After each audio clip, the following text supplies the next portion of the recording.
Hey everybody, Bill Owen from MMPCTech.com. I'm going to show you how you can modify your Corsair 900D with a big, massive airflow intake so you improve the cooling in your system, whether you're using air cooling or water cooling.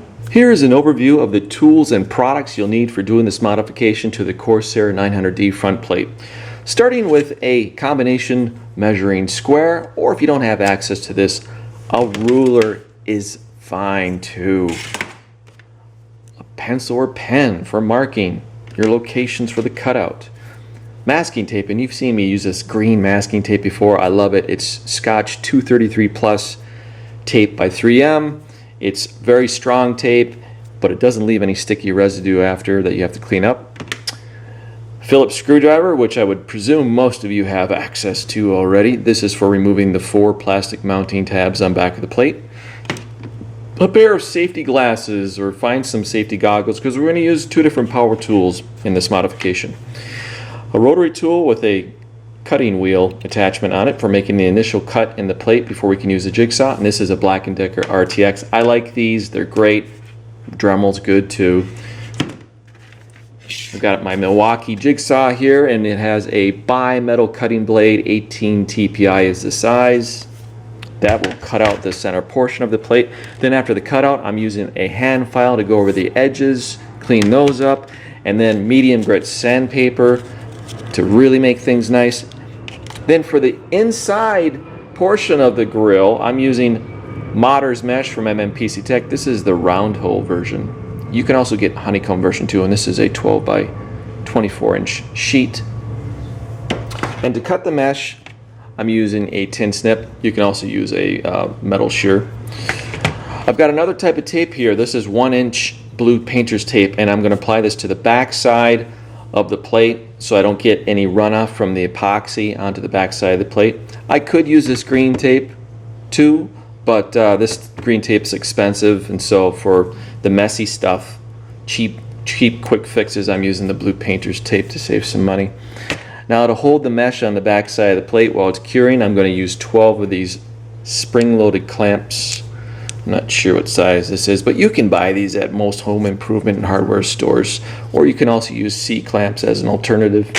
When handling the epoxy, I'm going to have disposable rubber gloves on because you don't want to get this epoxy on your fingers. I've got a cloth rag handy for any messes to clean up right away. An X-Acto knife, modeler's knife to remove the epoxy from any perforations in the mesh after it's cured. And this epoxy I'm talking about is Scotchwell DP190. This is a great epoxy for bonding metal on metal, plastic on metal, plastic on plastic. It's very strong, and it's actually a professional grade epoxy. You can buy this at Amazon.com. And what it's attached to is this applicator gun. This is something that it's spendy. It's $70 they want for this from 3M because it's a 3M product. But you know what?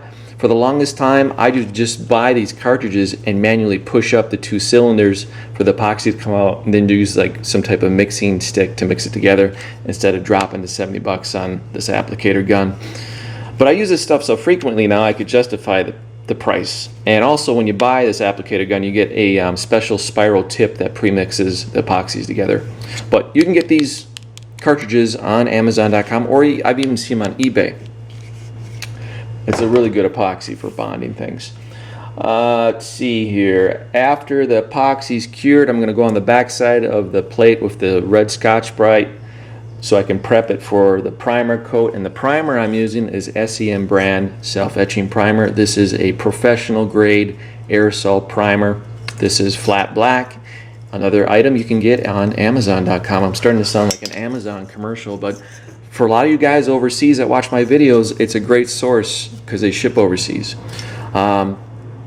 This is the best primer on the market. However, it's very toxic. You want to wear a filtered ventilator mask when using it, and be in a well-ventilated area. Like if you're going to be in your garage, open the big garage door.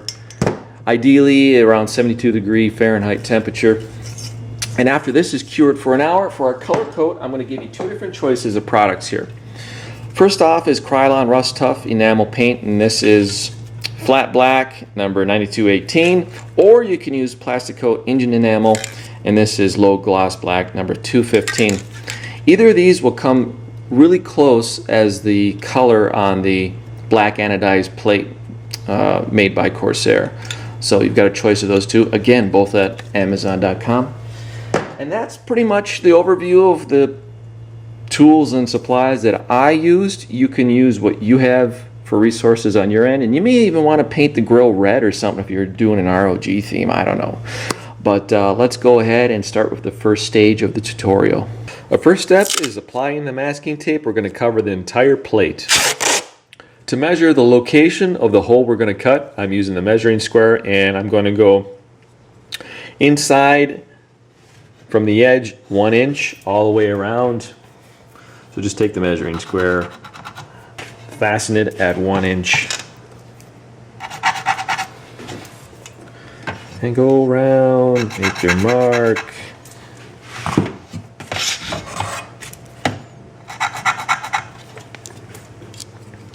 I really would like to get a measuring square version of our PC Mod ruler because I'm using the square a lot for things.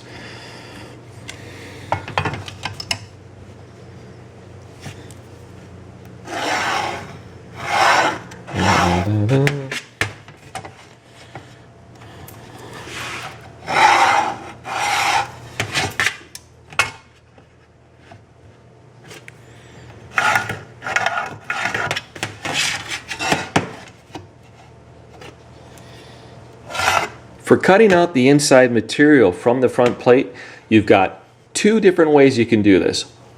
One's a bit easier than the other. And I'll show you the easier way, which I'm not going to do, but as an option you'll know about.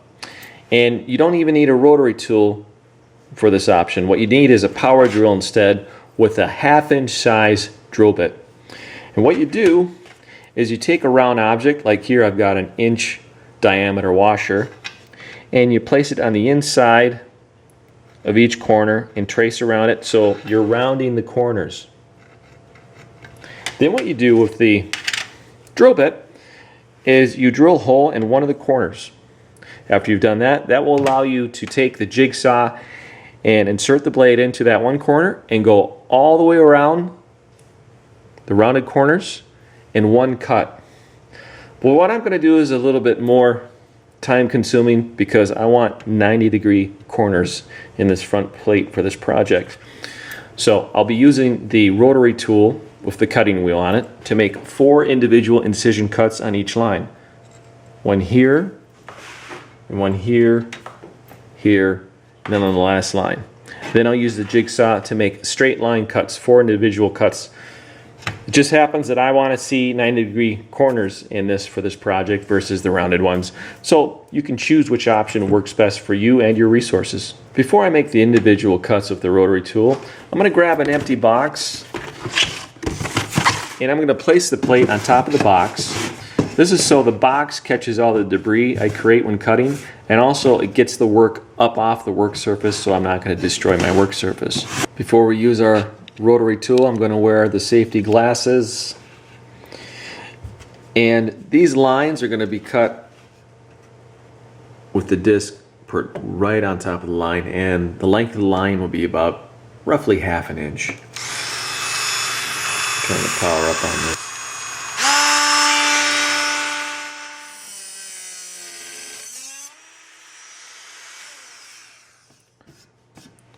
The cut is right around 1/2 inch long enough to put our jigsaw blade in there. This material is 1/16 inch thick aluminum. As you cut it, it's going to get hot. Cut back with your rotary tool for a bit. Allow it to cool down. Don't just sit there and force it, because you could potentially prematurely burn out your motor. So periodically go back and forth so things don't get too hot. So I've got 3 more cuts to make.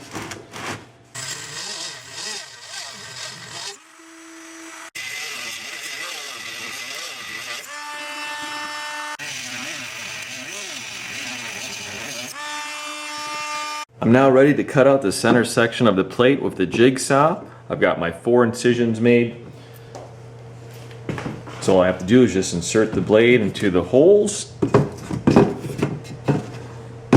and go. I got my safety glasses on too.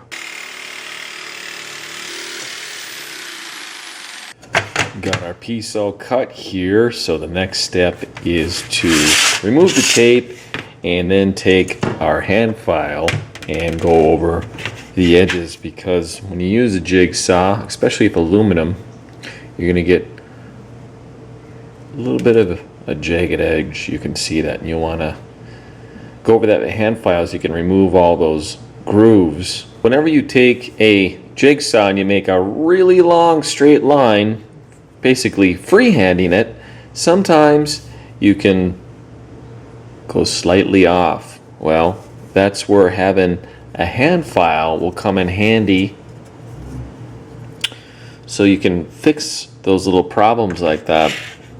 And what I'm going to do, just as a guide, instead of writing on the bezel, I'm just going to take this tape here, because it's got a nice straight edge to it. And you can see that black portion right here, I can go over hand files, and so I got a nice straight line all the way across. That's just the thing when you use a jigsaw or rotary tool without any type of guide on there, and you go freehand, that you may go slightly off. It happens once in a while, but that's the beauty of the hand file, is I can fix that.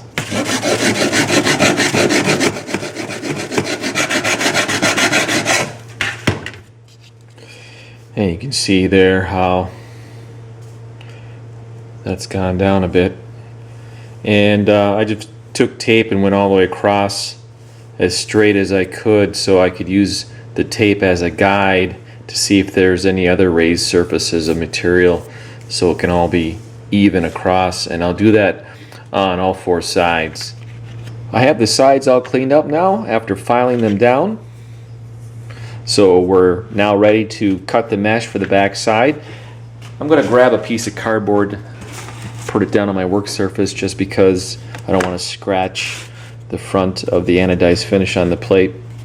And grab a ruler, and we're going to measure out 15 inches long by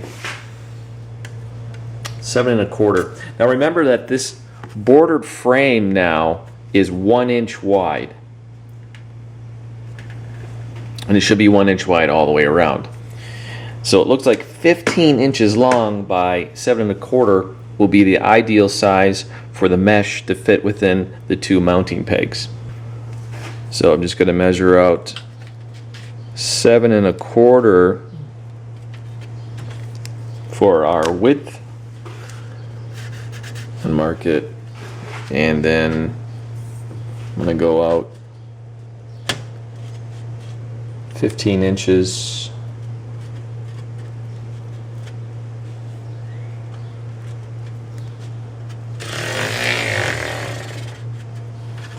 about there, and then come down. And you can center the ruler on the edge of the round openings in the mesh, so you get nice straight cuts. Now to cut the mesh, I'll use a tin snip or a metal cutting shear.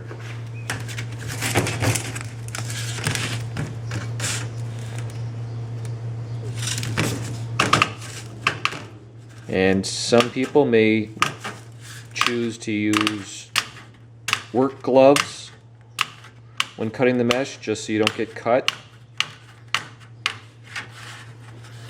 I know I'm not, but I've been doing this for a long time. Yeah, that's no excuse, but I'm pretty good about cutting it without hurting myself.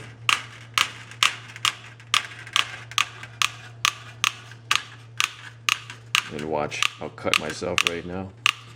Oh sure, Mr. Know-It-All. Now the mesh isn't 100% flat on the back side. So what I'm going to use is some plastic spring clamps, and you can get these at hardware stores, home improvement stores, or order them online.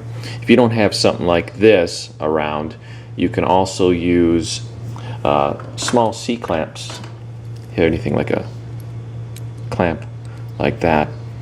I like these. These are handy for projects, especially when you're epoxying something that needs to cure for a while and you want it to be as flat on the surface as possible.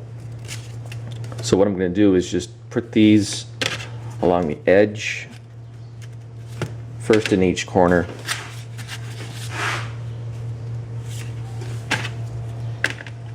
So we're making the mesh as flat as possible on the back side of this plate.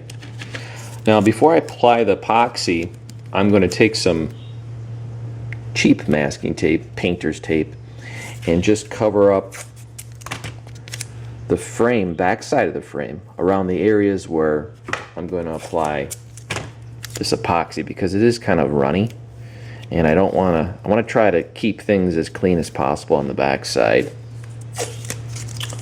You don't have to do this, but if you can take that extra little step to make things look that much nicer, why not? I'm also applying the painter's tape on the front side of the mesh, just as an added precaution in case there's any runs or drips. Alright, we're ready to apply our two-part epoxy through the mesh perforations so we can permanently attach it to the back side of the plate. And what I'm using is Scotchwell DP190 two-part epoxy. You can buy these canisters separately for around $15 on Amazon.com or eBay, and it comes in a gray or clear version. And what I have here is 3M's applicator gun that pushes up the 2 cylinders. And what's missing though is the applicator spiral tip that premixes it. But what I'll do is I'll just apply it onto a piece of cardboard and mix it together or something. These applicator guns go for about 60 to 70 bucks, maybe cheaper on eBay, and it just makes it easier for pushing up the 2 cylinders. Otherwise you can do it manually with your fingers. So I'll just grab some cardboard here.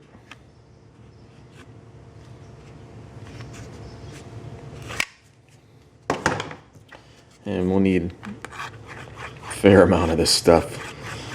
So I'll just mix it together with something, a little stick. And I'm wearing this glove because I'm actually going to apply it with my finger so I can get it evenly dispersed in the perforations of the mesh. This takes about 24 hours to cure.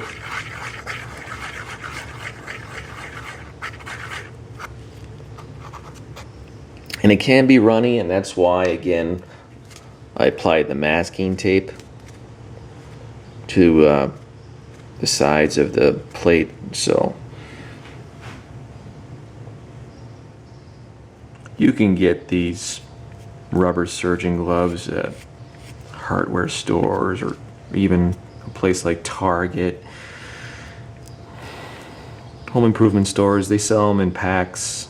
Of course, you can always go to Amazon.com too and buy a lot of the tools and supplies that I use in my tutorials. I find that wearing these rubber gloves is the best way to do stuff like this because you can apply it nice and smooth and wipe off any excess glue if you need to. If your glove is getting all gooey, then you can grab a rag and just go over the edges and clean off any overrun of the epoxy, any drips. And if you have some that's run off into the perforations in the grill and closed off the round hole cells, you can take an X-Acto knife and remove that after it's cured. So we're going to give this 24 hours to cure, and then we'll prep everything for painting it. I'm just removing all of our clamps since we don't need them anymore. The epoxy is fully cured, so now we can paint the mesh. And what I'm going to do is I'm going to use the 233 plus masking tape just because it's my favorite. and mask off the face, because I want to keep the original black anodized brushed aluminum finish intact. And I'm going to line up the masking tape right at the edge where we made our cut, and I used the file to clean up the edges. On the back side, I'm going to remove the 4 mounting pegs, and it just takes a Phillips screwdriver to unscrew them. Then I'm going to scuff the surface with red Scotch-Brite pad.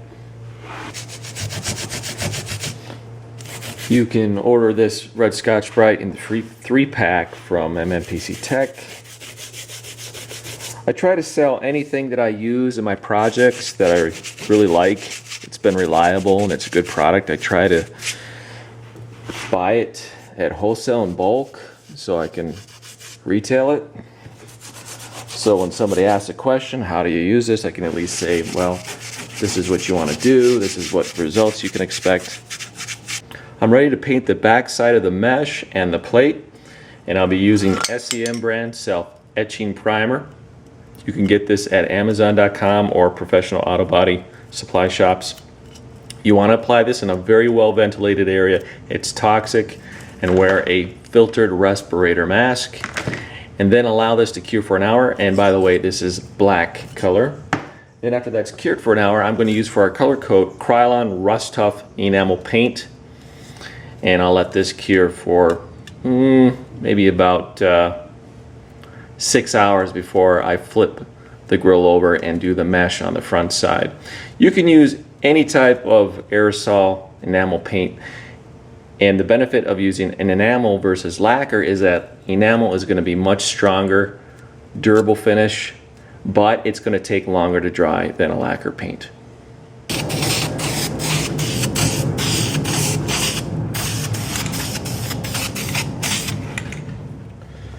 I'll let the primer cure for an hour.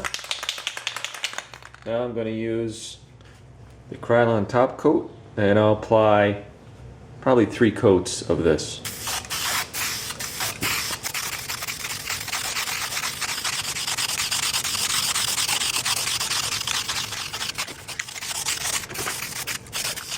So here's the back side of the mesh and the plate after 2 coats of the enamel flat black paint.